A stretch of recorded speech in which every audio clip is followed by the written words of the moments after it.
Ein Throttle für Airbus, ein Throttle für Boeing und einer, der sogar den Fighter-Piloten in dir weckt, falls er noch schlafen sollte. Der neue Mosa Flight MTQ will genau das schaffen.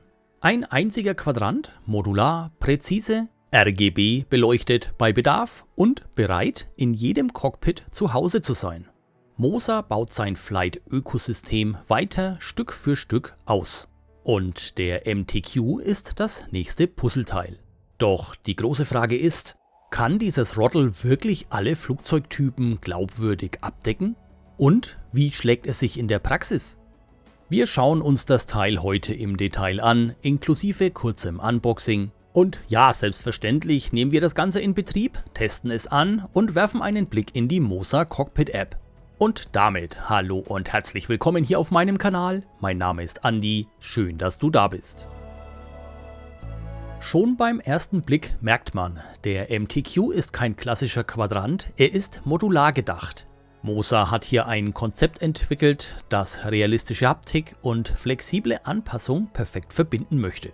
Das Kunststoffgehäuse ist hochwertig verarbeitet und vermittelt direkt das Gefühl von Qualität. Jede Bewegung wirkt definiert, nichts wackelt und die Mechanik hat genau das Maß an Widerstand, das man sich im Sim erwünscht. Sehr besonders daran ist das austauschbare Hebelsystem. Denn Mosa bietet hier 3 unterschiedliche Sets: Airbus, Boeing und Fighter.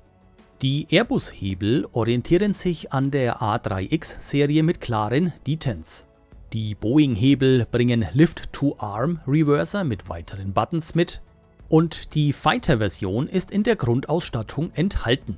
Wie sich das Ganze preislich gestaltet, dazu kommen wir gleich noch. Mosa positioniert den MTQ klar für Flight-Sim-Enthusiasten, die gerne zwischen Airliner, GA und Military wechseln. Also die, die keine Kompromisse mehr wollen. Der MTQ bietet insgesamt 23 physische Kontrollmöglichkeiten und das ist durchaus eine Ansage. 4 vollwertige Achsen, 10 Buttons, 3 Rotary-Encoder, 3 Kippschalter und ein dedizierter Landing Gear Lever. Besonders stark, die Achsen lassen sich individuell dämpfen. Das heißt, du kannst den Widerstand fein anpassen, von leichtgängig bis spürbar fest. Gerade bei den Throttles und Flaps sorgt das für realistischeres Feedback. Alle Buttons lassen sich frei belegen. Die Flaps-Achse hat 4 feste Detents, die Spoiler-Achse einen klaren Armpunkt. Alles fühlt sich präzise, kontrolliert und gut an. Man merkt, hier wurde nicht einfach nur ein weiterer Quadrant entwickelt, sondern ein Instrument, das Ansprüche erfüllen möchte. Beim Thema Integration zeigt Mosa, dass sie die Community verstanden haben. Der MTQ kann auf 2 Arten betrieben werden. Erstens per RJ11-Kabel direkt an eine Mosa-Basis, also beispielsweise an die AB6, AB9 oder AY210 Force Feedback Base. Das sorgt für saubere Verkabelung und volle Integration ins Mosa-Ökosystem. Ein einziges Kabel geht an den PC. Oder zweitens Standalone via USB 2.0. Einfach einstecken, der PC erkennt das Gerät sofort. Damit funktioniert der MTQ komplett unabhängig und lässt sich in jedes bestehende Setup integrieren, egal mit was man den MTQ kombinieren möchte. Alle Kabel sind im Lieferumfang enthalten und haben jeweils eine Länge von 180 cm. Lediglich das Thema Kompatibilität mit Konsolen ist hier ausbaufähig. Wünschenswert wäre hier, und für Mosa besteht hier auch in meinen Augen eine Chance, dass man die Weichen dahingehend stellt, dass die Mosa Hardware auch auf Xbox und PlayStation kompatibel wird. Und das auch nicht nur auf den MTQ bezogen, sondern generell auf Mosa Flight Hardware. In der Mosa Cockpit App wird der MTQ sofort erkannt. Hier kannst du dann Achsen kalibrieren, LED-Farben einstellen, Empfindlichkeiten anpassen oder eigene Profile speichern, pro Flugzeugtyp, pro Setup, pro Wunsch. Für mich persönlich lief die Einrichtung problemlos.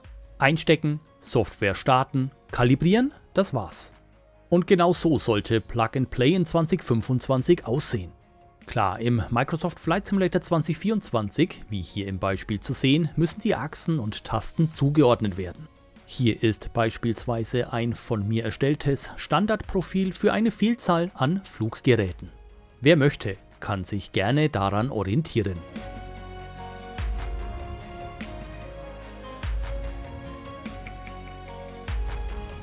In der Praxis zeigt der MTQ, warum er mehr ist als ein weiteres Throttle. Das Wechseln der Hebel ist in wenigen Sekunden erledigt. Einfach abziehen, neues Modul aufstecken und weiterfliegen. Im Airbus-Modus spürst du die CL- und Toga-Detents präzise.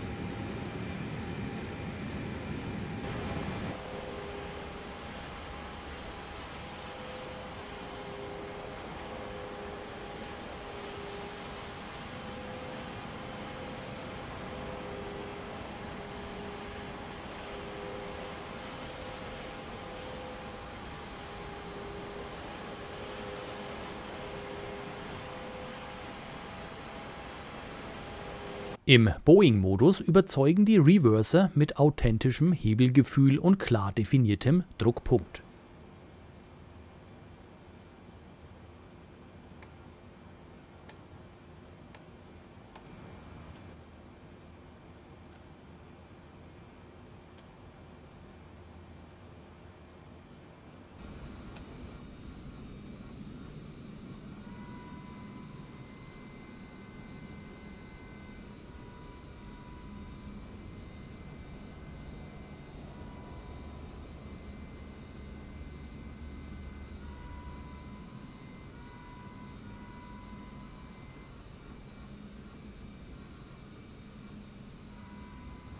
Und auch mit den bereits enthaltenen Hebeln kann man sich alles selbstverständlich so einstellen, wie man es sich wünscht.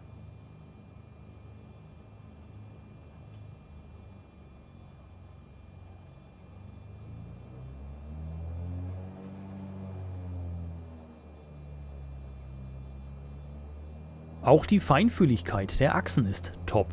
Die Steuerung reagiert weich, ohne Totzonen und die Justierbarkeit der Dämpfung macht sich beim Approach deutlich bemerkbar. Und im Zusammenspiel mit der Mosa Cockpit App macht das Ganze richtig Spaß. Der Mosa MTQ ist bewusst als flexibles, modulares System konzipiert. Er richtet sich an alle, die nicht 3 unterschiedliche Quadranten im Schrank stehen haben wollen, sondern eine Basis mit 3 Welten. Das Grundmodul liegt bei einem UVP von 219 € und beinhaltet bereits die Standard-Hebelmodule, mit denen du sofort starten kannst. Wer darüber hinaus auf bestimmte Flugzeugtypen setzen möchte, kann die Airbus- und Boeing-Hebelmodule separat erwerben. Der UVP liegt hier jeweils bei 45 €. Und damit bleibt meiner Meinung nach Mosa preislich absolut fair, vor allem wenn man bedenkt, dass Mechanik, Material und Präzision auf einem Niveau sind, das höher wirkt, als der Preis vermuten lässt. Das System ist modular, platzsparend und erweiterbar. Du kaufst also nicht 3 Geräte, sondern ein System, das du an deinen Flugstil anpasst. Hier jedoch nochmals der wichtige Hinweis: Zum Zeitpunkt der Erstellung dieses Videos ist der MTQ ausschließlich mit PC kompatibel. Konsolen, also Xbox oder PlayStation, werden derzeit leider nicht unterstützt.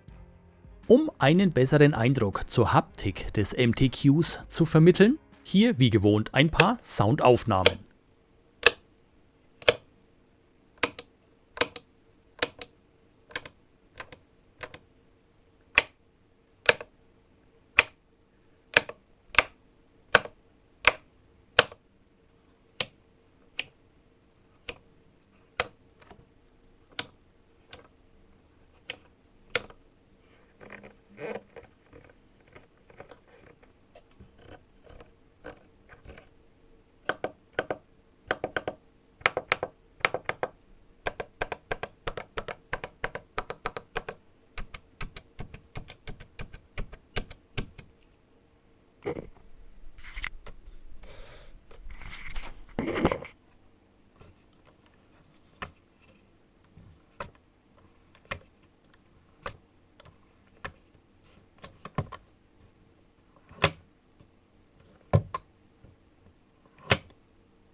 Kommen wir zum Fazit, basierend auf meinen eigenen Erfahrungen mit dem MTQ.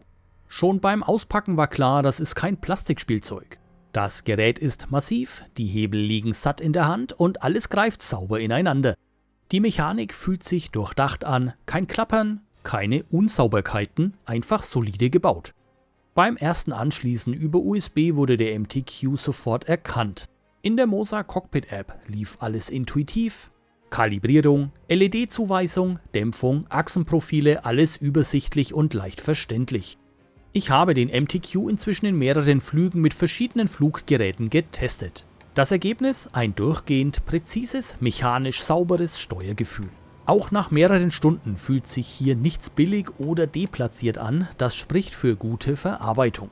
Und durch das modulare System baue ich nicht alles um, sondern wechsle einfach die Hebel und bin sofort in einem neuen Szenario, ohne alles neu belegen zu müssen. Unterm Strich ist der Mosa MTQ somit für mich aktuell einer der spannendsten Throttles auf dem Markt. Er kombiniert Modularität, Präzision und modernes Design mit einem Preis, der fair bleibt. Kurz gesagt, der MTQ macht genau das, was man sich von einem modernen Flight-Sim-Gerät wünscht. Schreibt mir jetzt gerne in die Kommentare, welches Setup nutzt ihr aktuell? Außerdem ist in den Kommentaren jederzeit Platz für Ergänzungen und Fragen zum Thema. Wenn dir das Video gefallen hat, lasse zur Unterstützung dieses Kanals gerne ein Däumchen nach oben da, abonniere für mehr Flight Sim Content und aktiviere die Glocke, damit du keine Inhalte rund um das Thema virtuelle Fliegerei verpasst. Ich bedanke mich ganz herzlich fürs Zuschauen, wünsche eine gute Zeit und bin raus.